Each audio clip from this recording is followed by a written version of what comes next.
NEET paper leak मामले को लेकर कांग्रेस ने केंद्र सरकार पर निशाना साधा है, जहां शिमला में कांग्रेस नेता इंद्रजीत सिंह ने इसे केंद्र सरकार की बड़ी विफलता बताते हुए केंद्रीय शिक्षा मंत्री से इस्तीफा की मांग की है। दोनों का इस राजीव भवन में स्वागत है।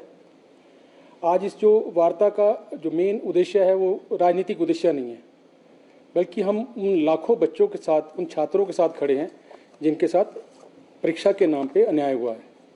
बच्चे पूरा साल तैयारी करते हैं, उनके पेरेंट्स उनके ऊपर पैसे खर्चते हैं।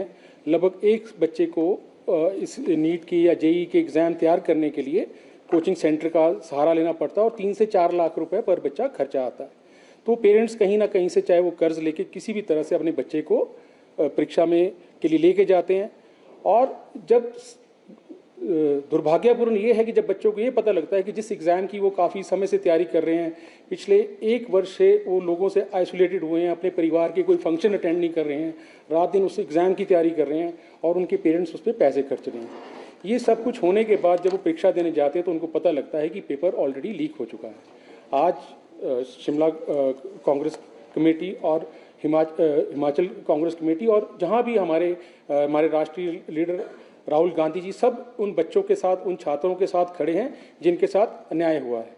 तो जहां हमारे धर्मेंद्र प्रधान जी जो हमारे एजुकेशन मिनिस्टर हैं, उनके इस पे कोई जवाब नहीं आया, बिल्कुल उन्होंने चुप्पी साधी हुई है और कोई केंद्र सरकार की तरफ से कोई भी प्रतिक्रिया इस पे नहीं आए हैं।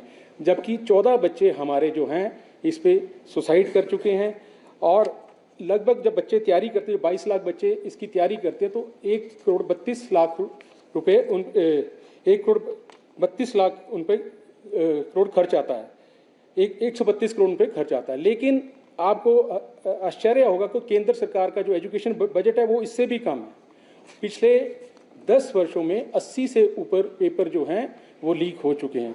तो आज जो हमारा विरोध है वो इसलिए है कि जो ये हमारा एजुकेशन सिस्टम है उसमें पारदर्शिता होनी चाहिए, उसमें चेंजेस लाने चाहिए और ये जो पेपर लीक में जो लोग इसमें इन्वॉल्व हैं उनके खिलाफ कड़ी कार्रवाई होनी चाहिए।